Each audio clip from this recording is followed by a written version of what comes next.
"Don't touch my scars." "They burn," she cried. He answered, "I'll kiss them until they heal."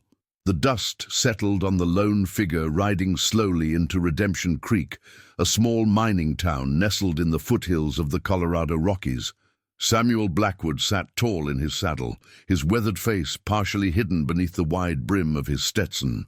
At 52, the former Union cavalry officer carried the weight of his years in the deep lines etched across his sun-beaten face and in the silver streaks that ran through his once coal-black hair. His piercing blue eyes surveyed the town with the cautious gaze of a man who had seen too much of the world to trust it easily. The war had ended 12 years ago, but for men like Samuel, the fighting never truly stopped. It just changed battlefields. Redemption Creek had sprung up like so many western towns, hastily built around the promise of mineral wealth with little thought given to permanence. Wooden structures lined the main street, their facades attempting respectability despite the harsh elements that weathered them prematurely. The late afternoon sun cast long shadows as Samuel guided his chestnut mare past the general store, the blacksmith shop, and the inevitable saloon where piano music spilled into the street along with raucous laughter. He'd been tracking a man for nearly 300 miles, following a trail that had gone cold more times than he cared to count. But persistence was Eagle Shadow's defining quality, and intelligence suggested his quarry had settled in this dust-blown corner of the frontier. "New face in town," observed Sheriff Thomas Wilson from his chair outside the jailhouse, his eyes narrowing as he took in the stranger's well-worn cavalry coat and the distinctive Remington revolver holstered at his hip. The lawman's assessment was neither welcoming nor hostile, merely calculating, as was necessary for survival in his position. Wilson had held his badge for 8 years in Redemption Creek, outlasting 3 deputies and countless troublemakers drawn to the mining wealth. He recognized the look of a man with purpose, and something told him this rider wasn't simply passing through. Samuel acknowledged the sheriff with a slight nod, but didn't slow his horse. He had learned long ago that the less information exchanged with local law enforcement, the smoother his work proceeded. The Silverado Hotel stood at the far end of the main street, a 3-story structure that represented the town's aspiration toward civilization. It was here that Samuel dismounted, tying his horse to the hitching post and removing his saddlebags with practiced efficiency. His body ached from days in the saddle, and the old wound in his left thigh, a parting gift from Shiloh, throbbed with the promise of rain. Inside, the hotel lobby offered a stark contrast to the dusty street: polished wood furnishings, a faded but clean carpet, and a crystal chandelier that seemed wildly out of place this far from any major city. Behind the front desk stood a thin man with spectacles who looked up from his ledger with mild interest. "Room for the night," Samuel stated simply, placing coins on the counter with a deliberate motion that suggested he might stay longer. The clerk nodded, sliding a registry book toward him without comment. Samuel signed with a false name, a habit from years of caution, and accepted the key to room 12 on the 2nd floor. As he turned toward the stairs, his attention was drawn to a woman descending from the upper level. She moved with grace despite a slight hesitation in her step, her dark green dress simple but well-maintained. What struck Samuel most, however, was not her appearance, but the wariness in her eyes, a familiar look he had seen in survivors of the war's most brutal campaigns. Their gazes met briefly, and in that moment, Samuel sensed a story as complex as the vast frontier itself. Rebecca Morgan averted her eyes quickly, a reflexive action born from years of avoiding unwanted attention. At 38, she carried herself with quiet dignity, despite the circumstances that had brought her to Redemption Creek 6 months earlier. The hotel's dining room was her domain now, where she served as hostess and occasional bookkeeper for Henry Caldwell, the hotel's owner. It was respectable work that afforded her a room and meals, along with a small salary she saved religiously. Rebecca had learned that financial independence was not a luxury, but a necessity for a woman alone in the West. As she continued toward the dining room, she could feel the stranger's eyes following her, and her hand instinctively rose to touch the high collar of her dress, ensuring it concealed what lay beneath. Later that evening, Samuel sat at a corner table in the hotel's dining room, positioned to observe both the entrance and the staircase leading to the upper floors. His years as a Pinkerton detective had taught him the value of patience and observation. The room was moderately filled with the expected mix of traveling businessmen, local merchants, and a few rough-looking miners flush with their week's earnings. He nursed a whiskey, the food before him secondary to his surveillance. When Rebecca approached to refill his coffee cup, he noticed the slight tremble in her hand and the way she kept her distance, as though accustomed to creating invisible boundaries between herself and others. Something about her demeanor sparked Samuel's professional curiosity, but more surprisingly, a personal interest he hadn't felt in years. "Ma'am," he acknowledged quietly as she poured, "might I trouble you for information about the town? I'm considering some business ventures in the area." It was a harmless pretext, one he had used countless times to gather information. Rebecca's eyes flickered to his face briefly, assessing him with a shrewdness that impressed Samuel. She was not easily fooled, this one. After a moment's hesitation, she nodded almost imperceptibly. "The owner, Mr. Caldwell, would be better suited to discuss such matters," she replied, her voice soft but clear. "He typically takes his evening meal at 8. I can introduce you then if you wish." Samuel thanked her with a smile that didn't quite reach his eyes. He wasn't interested in meeting the hotel owner, but the interaction had served its purpose, establishing a connection, however tenuous. As predicted, rain began to fall heavily just after sunset, drumming against the windows of the dining room and driving the remaining patrons toward the bar or their rooms. Samuel remained at his table, observing as Rebecca efficiently directed the young Mexican boy who cleared tables and the older woman who helped in the kitchen. There was an unspoken authority in her manner, despite her quiet demeanor. When Henry Caldwell eventually appeared, a corpulent man with a gold watch chain stretched across his vest, Samuel declined Rebecca's offer of an introduction, claiming fatigue from his journey. Instead, he retreated to his room, where he removed his boots and stretched out on the bed fully clothed, listening to the sounds of the building settling around him and contemplating his next move in the manhunt that had brought him to Redemption Creek. Morning broke with the clarity that often follows a night of heavy rain. The mountains surrounding the town seemed closer, their peaks sharply defined against the blue sky. Samuel rose early, a habit formed during the war and reinforced through years of solitary work. After a quick wash in the basin, he made his way downstairs to find the dining room nearly empty, save for 2 traveling salesmen engaged in quiet conversation. Rebecca was already present, arranging fresh linens on the tables with methodical precision. She glanced up as Samuel entered, acknowledging him with a reserved nod before returning to her task. He selected a table near the window, facing the door as always, and waited as she approached with coffee and a menu written on a small chalkboard. "We have eggs and ham this morning, or biscuits with gravy," she informed him, her tone professional but lacking the warmth she showed to the other guests. Samuel requested both, realizing he was genuinely hungry for the first time in days. As Rebecca turned to leave, he spoke impulsively, "You're not from around here originally." It wasn't a question but an observation. She paused, her back stiffening slightly before she turned to face him. "Neither are you, Mr. Blackwood," he supplied, choosing to use his real surname for reasons he couldn't entirely explain. "Samuel Blackwood." Something flickered in her eyes, recognition perhaps, or concern, before she composed herself. "Few people in these parts are originally from here, Mr. Blackwood. That's the nature of the frontier."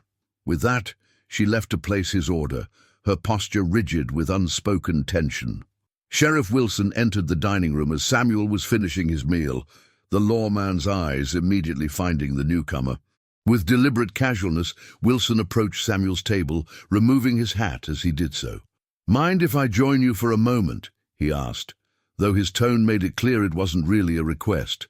Samuel gestured to the empty chair across from him, watching as the sheriff settled his considerable frame into it. "Thomas Wilson," the man introduced himself, extending a weathered hand. "Sheriff of Redemption Creek, going on 9 years now." Samuel shook the offered hand, noting the strength in the grip and the calluses that spoke of a man familiar with both labor and firearms. "Samuel Blackwood," he responded. Deciding that maintaining his real identity with the law might prove useful. "What brings you to our little corner of Colorado, Mr. Blackwood?" Wilson asked, signaling to Rebecca for coffee. Samuel had prepared for this inevitable question. "Looking for an old acquaintance," he replied truthfully, if incompletely. "War comrade. Heard he might have settled in these parts." The sheriff nodded slowly, seeming to accept this explanation at face value. "Lot of former soldiers found their way west after the unpleasantness. Some looking for a fresh start, others running from something." He fixed Samuel with a pointed look. "Which was your friend doing, I wonder?" Before Samuel could respond, Rebecca arrived with coffee for the sheriff, placing it before him with a murmured greeting. Wilson's demeanor changed subtly, softening as he thanked her. The brief interaction did not escape Samuel's notice, nor did the protective glance Wilson cast her way as she departed.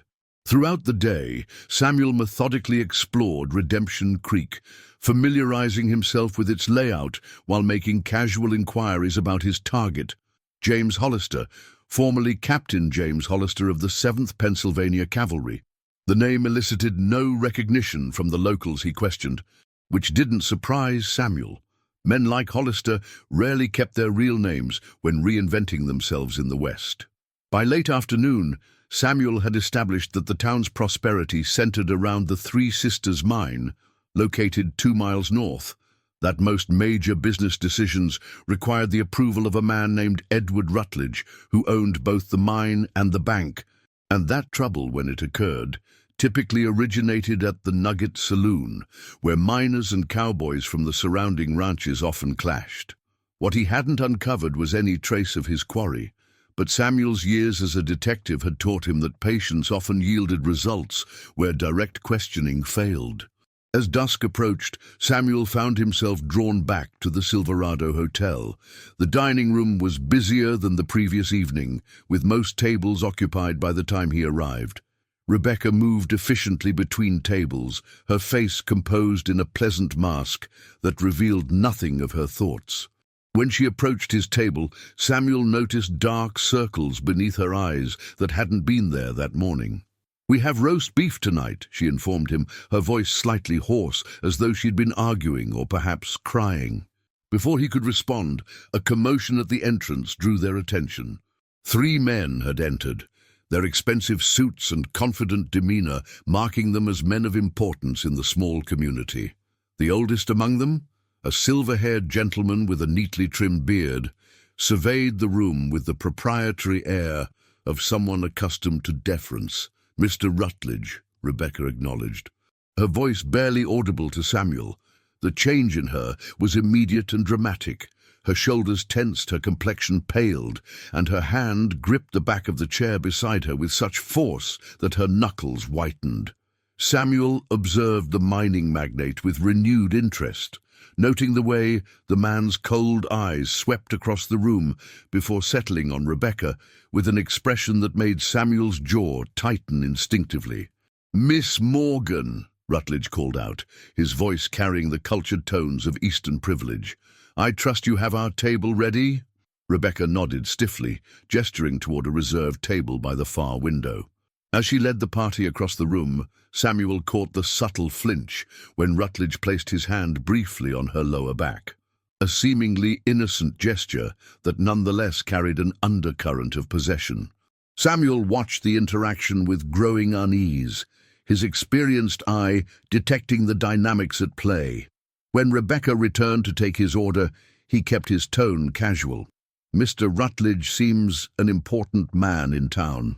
She hesitated before responding, her voice carefully neutral. "He owns the Three Sisters Mine and the bank. His investments built much of Redemption Creek. What remained unspoken hung in the air between them. That ownership extended beyond businesses to people in Rutledge's mind. Samuel ordered the roast beef and watched as Rebecca moved to other tables, noticing how she avoided the mining magnate's table whenever possible, delegating service there to the young Mexican helper.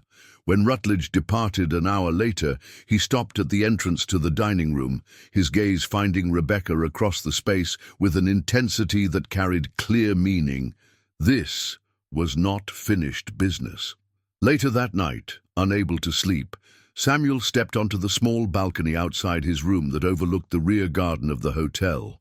The night air was cool and crisp, carrying the scent of pine from the surrounding mountains. A movement below caught his attention, a figure in the garden, barely visible in the moonlight.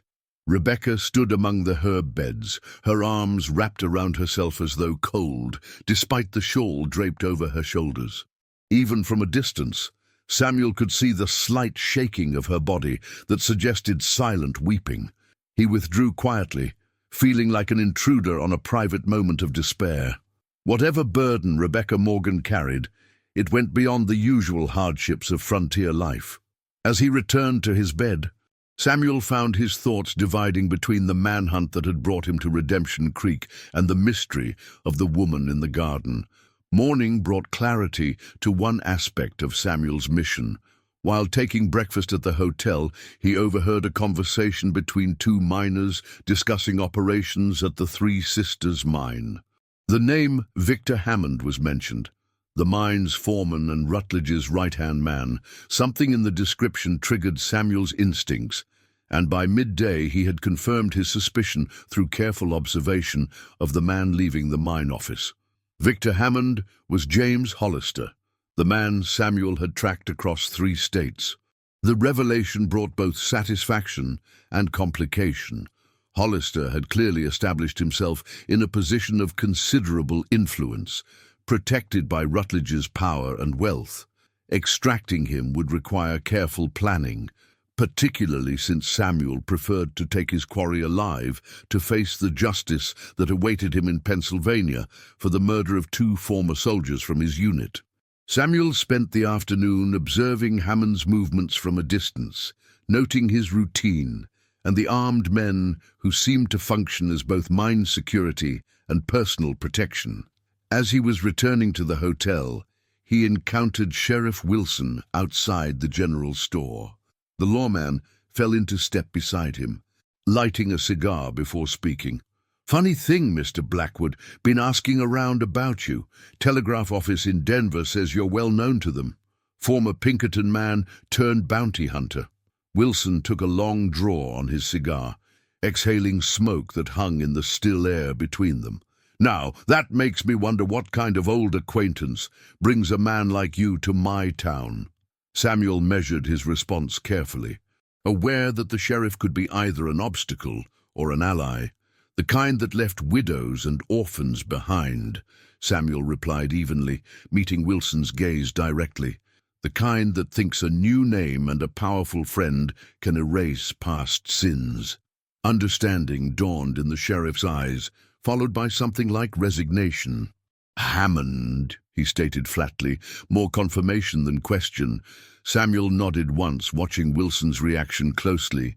The lawman sighed heavily, removing his hat to run a hand through thinning hair. Suspected as much when he arrived 2 years back.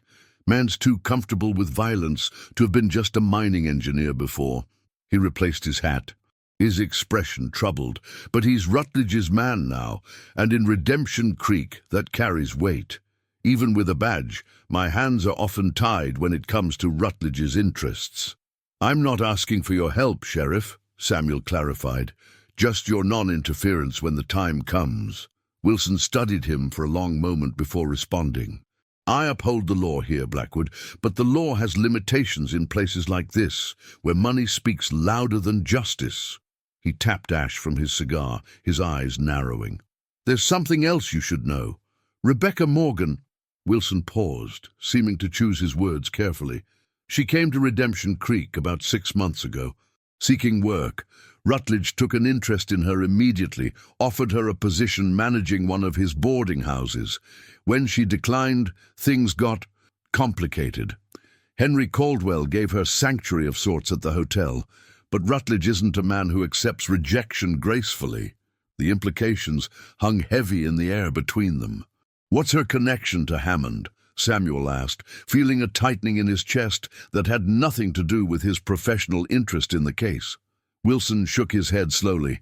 "That's her story to tell, if she chooses. But watch yourself around Rutledge and Hammond both. They're dangerous men with a lot to lose." With that warning, the sheriff tipped his hat and continued down the street, leaving Samuel with more questions than answers. As he resumed his walk to the hotel, Samuel's mind worked through the new information, fitting it into the complex puzzle that Redemption Creek presented. His original mission, bringing Hammond, or rather Hollister, to justice, remained unchanged, but the wider context had shifted, becoming more perilous and morally complicated than he had anticipated. The hotel dining room was quiet that evening, with only a handful of guests present. Rebecca was absent, replaced by the older kitchen woman who informed Samuel that Miss Morgan was indisposed. Something in the woman's tone suggested more than a simple illness, and Samuel found himself concerned despite his usual professional detachment. After a solitary meal, he retreated to the hotel's small reading room, pretending interest in an outdated newspaper while observing the comings and goings in the lobby. Around 9 o'clock, he noticed Rebecca descending the stairs, dressed in a plain traveling cloak with a small valise in hand. Her movements were hurried, her expression tense as she glanced nervously toward the front desk, where the clerk was momentarily absent. Samuel rose from his chair, interceding her path just as she reached the lobby. "Miss Morgan," he addressed her quietly, noting the startled fear in her eyes when she recognized him. "Forgive me, but you appear to be in some distress. Is there assistance I might offer?" Rebecca clutched her valise tighter, her knuckles white with tension. For a moment, it seemed she would brush past him without response, but then her shoulders sagged slightly in resignation. "Mr. Blackwood," she whispered, her voice barely audible, "I appreciate your concern, but you cannot help me. No one can. Please, step aside." There was such quiet desperation in her tone that Samuel found himself momentarily speechless. Before he could recover, the front door of the hotel opened, admitting Sheriff Wilson, whose grim expression suggested urgency. The lawman's eyes widened slightly at the tableau before him, Rebecca clearly attempting flight, Samuel blocking her path. "Miss Rebecca," Wilson said, removing his hat respectfully, "I was just coming to warn you. Hammond's men are watching the hotel. If you're planning what I think you are, tonight isn't the night for it." Rebecca's face drained of color at his words, and Samuel instinctively moved closer as though to steady her. She flinched away from his proximity, her reaction so visceral that it gave him pause. Wilson continued gently, "Whatever's happened, we need to talk about it properly. My office would be safer than here." Rebecca shook her head frantically, panic evident in her eyes. "I can't stay, Thomas. You know what he's capable of. After what happened today—" Her voice broke, and Samuel noticed for the first time the redness around her wrist where her sleeve had pulled back, the distinct pattern of finger marks bruised into her skin. Something cold and dangerous settled in Samuel's chest at the sight. A familiar anger he had carried since the war, directed at men who abused power and those weaker than themselves. "Miss Morgan," he said softly, stepping back to give her space, "I believe I may be in a position to help you after all. My business in Redemption Creek concerns Hammond directly." Both Wilson and Rebecca stared at him with surprise. "The man you know as Victor Hammond is wanted for murder in Pennsylvania, where he once went by the name James Hollister. I've been tracking him for the better part of a year." The revelation hung in the air for a long moment before Rebecca spoke, her voice steadier than before. "Captain James Hollister," she said, the name clearly familiar on her lips. 12th Pennsylvania Cavalry." Samuel's surprise must have shown on his face, for Rebecca continued with growing intensity. "I know exactly who he is, Mr. Blackwood. That monster destroyed my life long before he came to Redemption Creek." She pulled back the high collar of her dress with trembling fingers, revealing a jagged scar that ran from beneath her ear down into her clothing, the mark of a blade drawn with deliberate cruelty. "My husband served under him during the war. When Jonathan tried to stop Hollister from executing Confederate prisoners, Hollister shot him and left me with this reminder of what happens to those who stand against him." The pieces fell into place with terrible clarity in Samuel's mind. Rebecca Morgan had not fled to Redemption Creek by coincidence. She had tracked Hollister here herself, driven by the same thirst for justice that motivated Samuel.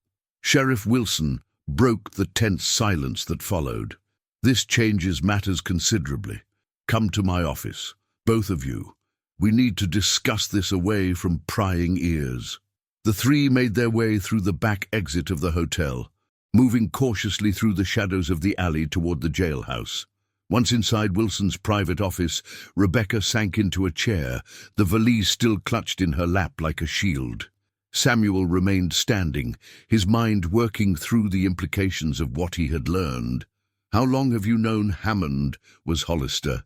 he asked Rebecca directly. She met his gaze with surprising steadiness. "Since the day I arrived, I've spent 3 years tracking him across 4 states. When I finally found him here, I took the position at the hotel to observe and plan." "Plan what exactly?" Wilson interjected, his lawman's instincts clearly troubled by the direction of the conversation.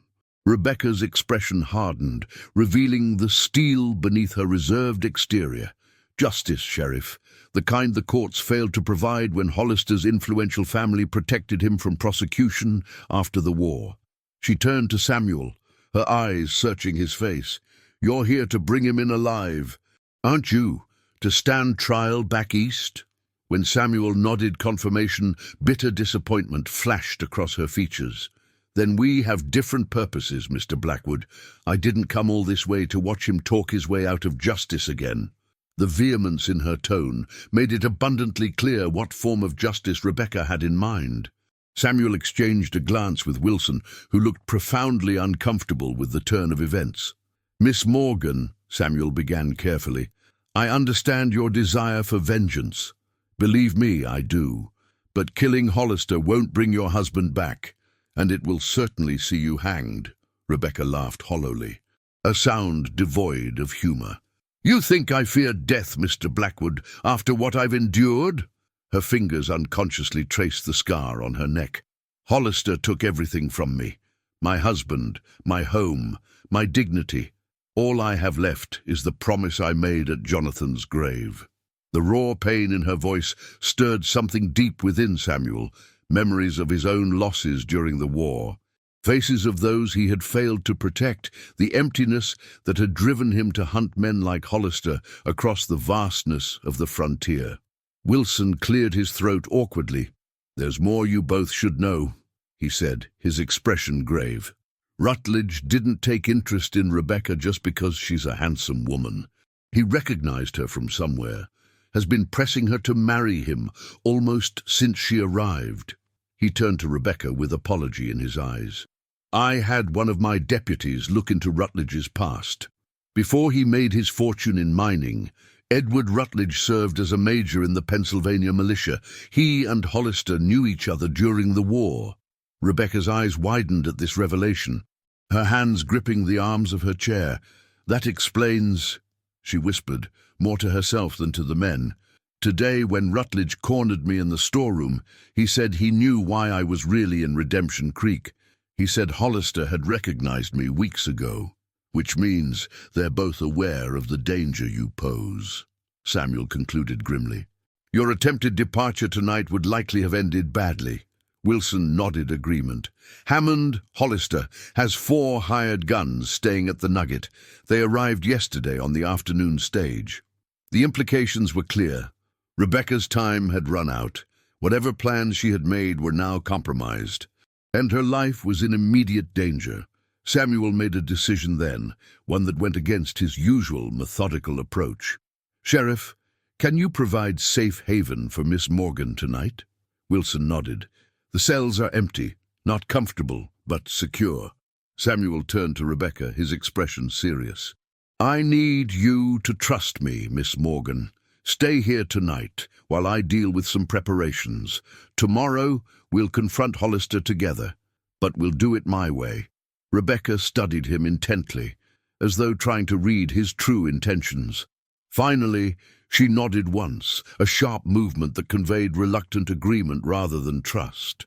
"On one condition, Mr. Blackwood. When the time comes, I want to look that monster in the eyes. I want him to know exactly why justice has finally caught up with him." There was such fierce determination in her voice that Samuel found himself nodding in agreement before he had fully considered the wisdom of such a promise. As he prepared to leave, Rebecca called out to him, her voice suddenly vulnerable despite her brave words. "Mr. Blackwood, Samuel, why would you risk yourself for my vengeance? Your job is to bring him in, not to help me settle a personal score." Samuel paused at the door, considering her question carefully. "Because some debts can only be paid in full, Miss Morgan, and because I've seen too many men like Hollister escape the consequences of their actions through money or influence." He touched the brim of his hat in a gesture of respect. "Rest assured, I intend to complete my commission and deliver Hollister to face trial. But first, I believe he owes you a reckoning." With those words, he slipped out into the night, leaving Rebecca under Wilson's protection, while he formulated a plan that would satisfy both justice and the deeper, more personal hunger for retribution that he recognized in Rebecca's eyes, the same hunger that had driven him since he buried his wife and daughter after a raid by deserters during the war's chaotic final days. Dawn broke over Redemption Creek with the promise of heat, the sky clear and vast above the rugged landscape. Samuel had spent most of the night preparing, cleaning his Remington with methodical precision, checking and rechecking his Winchester rifle, and reviewing what he knew of Hollister's habits and movements.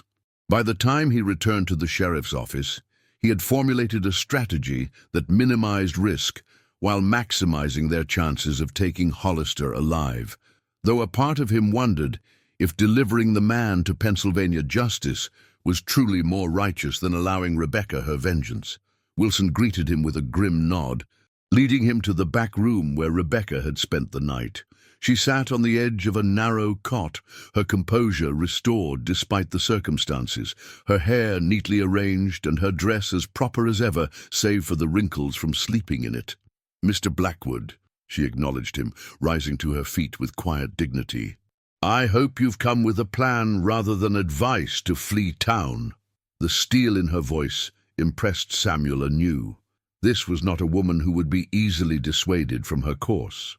"I have," he confirmed, laying out his intentions in clear, concise terms. "Hollister visits the assay office every Thursday morning at precisely 9 to review the weekly yield reports. The street is typically quiet at that hour, with most miners already at work and the town's businesses just opening. Wilson will ensure his deputies are occupied elsewhere, giving us a clear field." Rebecca listened intently, her eyes narrowing at certain details. "And my role in this?" she questioned when he had finished. Samuel met her gaze directly. "You'll be with me. As I promised, Hollister will know exactly why justice has come for him." Wilson looked uncomfortable with the arrangement but raised no objection. The three spent the next hour refining the plan, accounting for contingencies and establishing signals. As the appointed time drew near, Samuel presented Rebecca with a small Derringer pistol he had purchased from the general store at opening. "This is insurance only," he cautioned as she accepted the weapon with practiced hands that suggested familiarity with firearms. "I need your word that you won't act rashly." Rebecca tucked the Derringer into her pocket without comment, her expression unreadable. They left the jailhouse separately, Wilson first, then Samuel, with Rebecca following several minutes later. The morning sun cast harsh light on the still quiet main street as Samuel positioned himself casually outside the tobacconist's shop, his eyes fixed on the assay office across the way. Precisely at 9, Victor Hammond, James Hollister, emerged from the assay office, a leather portfolio tucked under one arm. He was a tall man with broad shoulders and a military bearing that years of civilian life hadn't erased.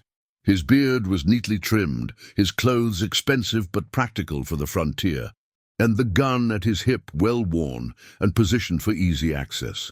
Samuel recognized the calculating eyes and the perpetual slight sneer from the descriptions provided by witnesses back east. As Hollister started down the boardwalk toward the mine office, Samuel stepped into his path, keeping his hands visible and non-threatening. "Captain James Hollister," he addressed the man calmly, watching recognition and then wariness flash across Hollister's features. "You have me confused with someone else, stranger," Hollister responded smoothly, his hand drifting casually toward his sidearm. "Name's Hammond, Victor Hammond." Samuel shook his head slowly, maintaining eye contact. "James Hollister, formerly captain of the 12th Pennsylvania Cavalry, wanted for the murder of Sergeants William Cooper and Frederick Daniels in April of 1865.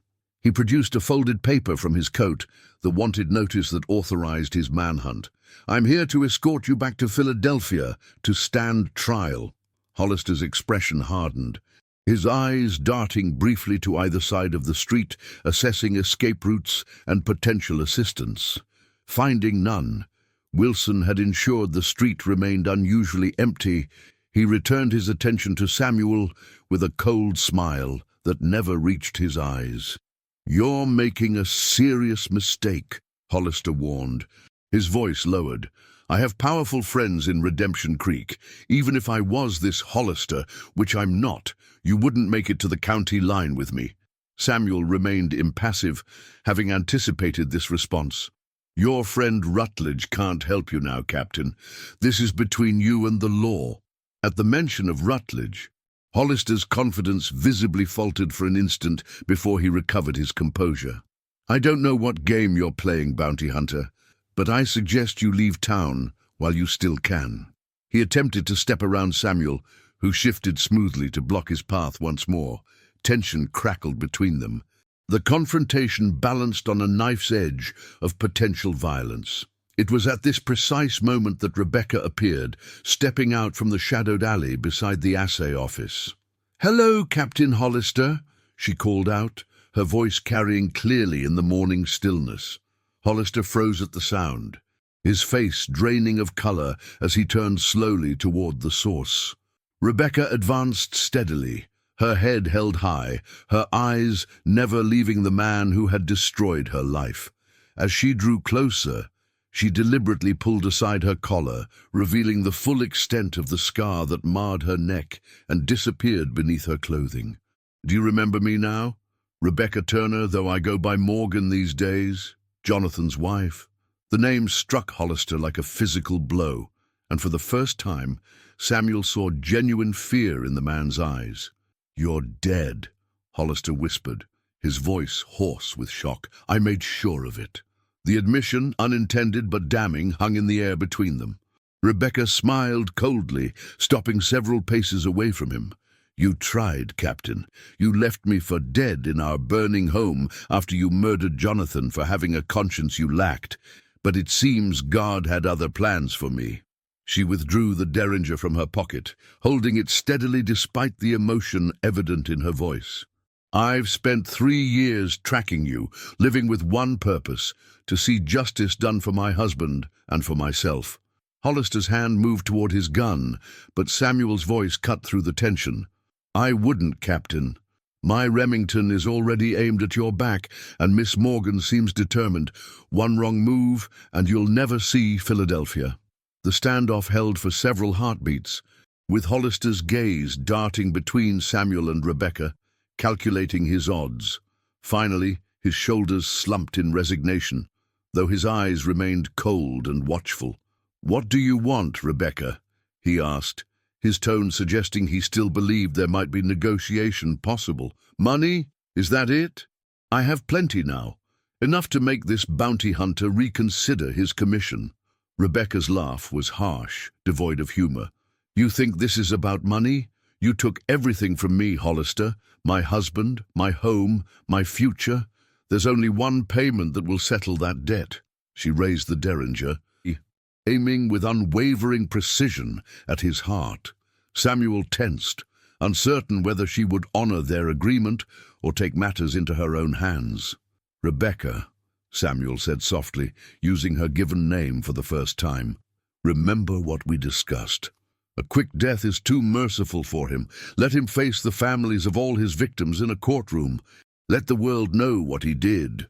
Hollister's eyes widened at the implication, his composure cracking further. There were others besides Jonathan, weren't there? Rebecca demanded, her voice tight with controlled fury. How many more did you silence to protect your reputation? How many graves are marked with your cruelty? Hollister's face contorted with a mixture of rage and fear, his careful facade crumbling under the weight of his exposed past. You understand nothing, he spat. The war changed the rules. I did what was necessary to maintain discipline and achieve objectives. Turner was a traitor to his uniform, defending enemy combatants over his own men.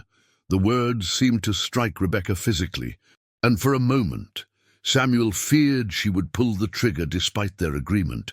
Instead, she lowered the derringer slightly, her expression shifting from rage to something like pity. Jonathan was right about you, she said quietly. He told me once that you were a man so empty inside that you mistook cruelty for strength. He pitied you, even as you put a bullet in his back. She turned to Samuel, a silent communication passing between them. Take him, Mr. Blackwood.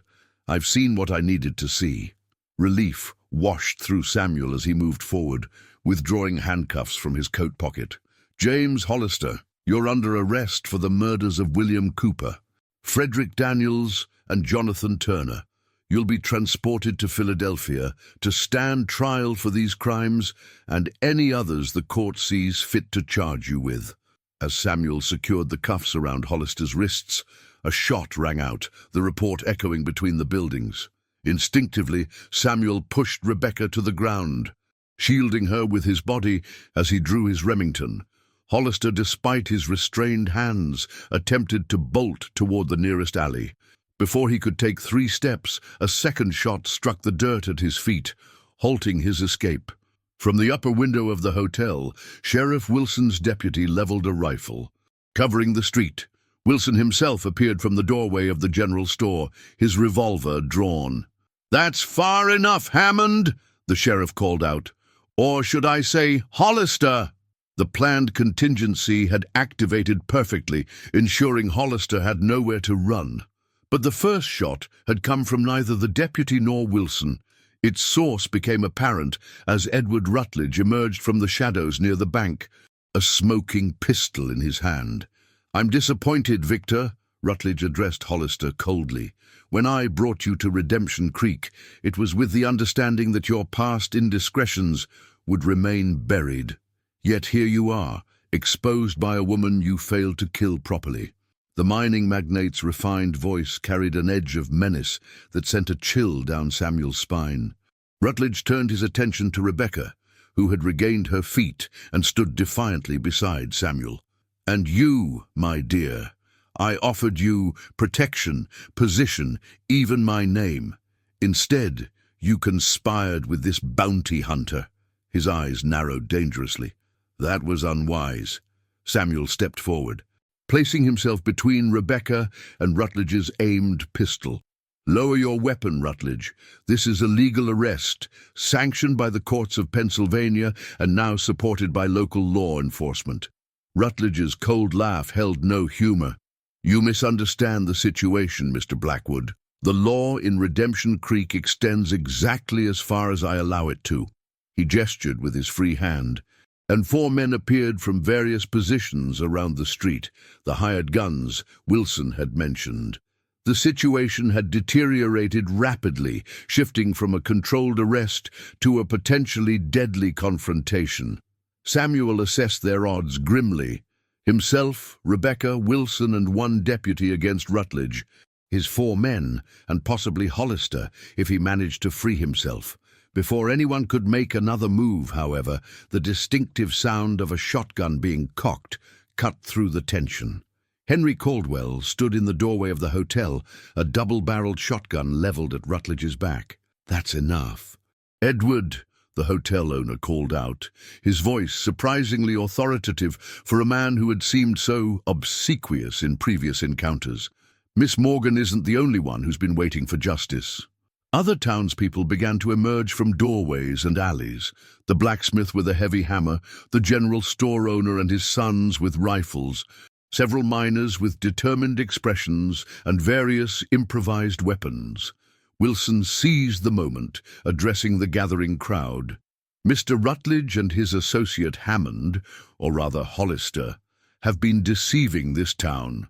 This man," he gestured to Hollister, "is wanted for multiple murders back east. And Rutledge has been protecting him, knowing full well what he'd done." The revelation rippled through the assembled townsfolk, many of whom had suffered under Rutledge's heavy-handed control of the town's economy. Seeing the tide turning against him, Rutledge slowly lowered his pistol, his aristocratic features twisted with contempt. "This isn't over," he warned, his gaze lingering on Rebecca with particular malice. Samuel maintained his protective stance, the Remington steady in his hand. "I believe it is, Mr. Rutledge. Sheriff Wilson, I suggest you relieve these gentlemen of their weapons and explain the consequences of interfering with a legal arrest." Wilson moved forward with newfound confidence, emboldened by the community's support. One by one, Rutledge's hired guns surrendered their firearms, recognizing the futile odds they faced against the united townspeople. As Wilson and his deputy led Hollister toward the jailhouse, Rebecca turned to Samuel, emotions swimming in her eyes. "It's really over," she whispered, her voice catching. "After all this time." Samuel holstered his weapon, studying her face carefully. The vengeful determination that had driven her for so long seemed to drain away, leaving behind a profound weariness tinged with something like relief. "Justice comes in many forms, Miss Morgan," he said softly. "Sometimes it's a bullet, sometimes it's a trial, and sometimes it's simply seeing the truth acknowledged in the light of day." He gestured toward the townspeople who were now confronting Rutledge with years of accumulated grievances. "You freed more than yourself today." Rebecca watched the scene unfold with a complex expression, part satisfaction, part uncertainty. "What happens now?" she asked, her question encompassing far more than the immediate future. Samuel considered his response carefully, aware that his answer mattered more than it should after such brief acquaintance. "I'll escort Hollister to Denver, then east to Philadelphia. The trial will likely take months, and they'll need your testimony." He hesitated before continuing. "After that, well, that depends on what you want your life to be, now that vengeance no longer defines it." Rebecca touched the scar on her neck, absently, her gaze distant. "I hardly remember who I was before this became my purpose," she admitted quietly. "I'm not sure I know how to live without hatred driving me forward." The vulnerability in her confession stirred something protective in Samuel. "Perhaps," he suggested gently, "you don't have to figure that out alone." Their eyes met, a moment of silent understanding passing between them, two souls shaped by loss and hardened by pursuit of justice. Standing at the threshold of possibility neither had allowed themselves to consider before. Rebecca's expression softened almost imperceptibly, the ghost of a genuine smile touching her lips for the first time since Samuel had met her. "Perhaps not," she agreed, her voice barely audible above the commotion around them. In that moment, surrounded by the dust and noise of Redemption Creek's reckoning, Samuel felt something he had thought, long buried, hope, fragile but persistent, like the first green shoot after a prairie fire. 3 weeks later, Samuel stood on the platform of the Denver train station, watching as passengers boarded the eastbound train that would begin the long journey to Philadelphia. Beside him, Rebecca adjusted her simple traveling hat, her posture straighter than when he had first encountered her, as though a great weight had been lifted from her shoulders. In the weeks following Hollister's arrest, Redemption Creek had undergone a transformation of sorts. With Rutledge's influence diminished, the magnate now faced his own legal troubles after evidence of corruption and fraud came to light. The town had begun to govern itself more equitably. The Three Sisters mine continued operations under new management, and Sheriff Wilson found himself suddenly respected rather than merely tolerated by the community he served. "Last call for boarding," the conductor announced, his voice carrying over the steam and bustle of the station. Samuel turned to Rebecca, words suddenly inadequate for the moment. They had spent these weeks in careful navigation of their unexpected connection, shared meals, long conversations, and gradual revelations of the lives they had lived before tragedy reshaped them.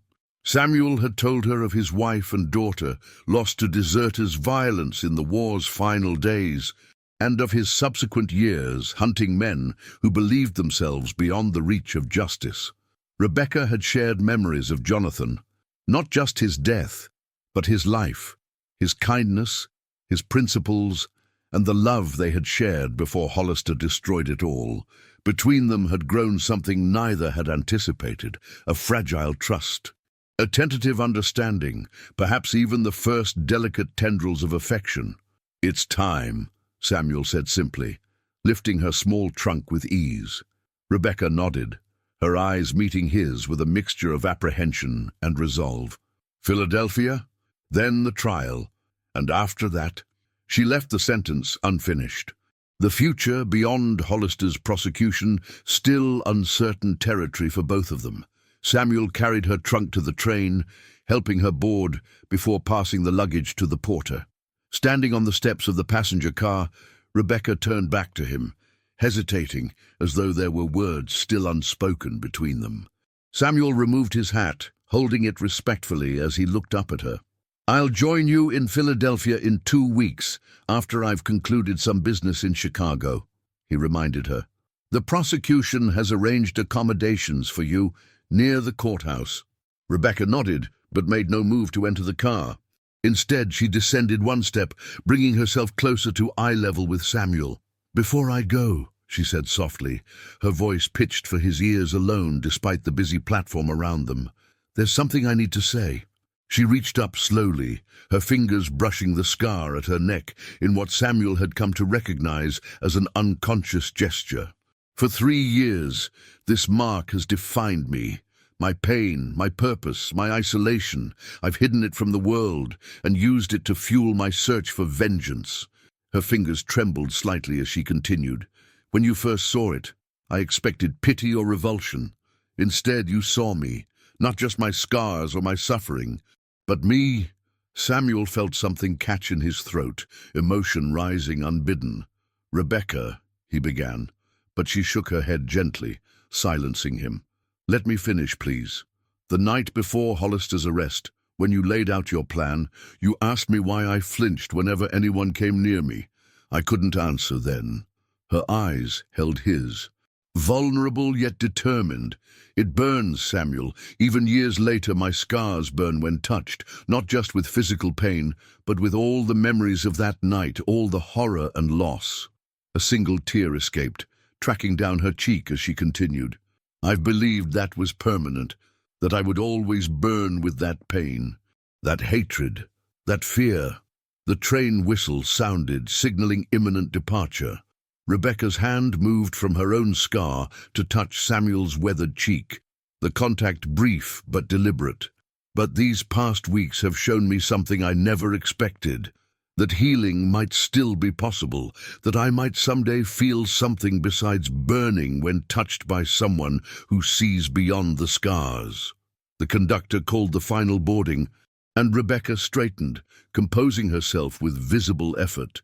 "In Philadelphia, after the trial, perhaps we could discover that together." Without waiting for his response, she turned and entered the passenger car, leaving Samuel standing on the platform with his hat in his hand and her words echoing in his mind.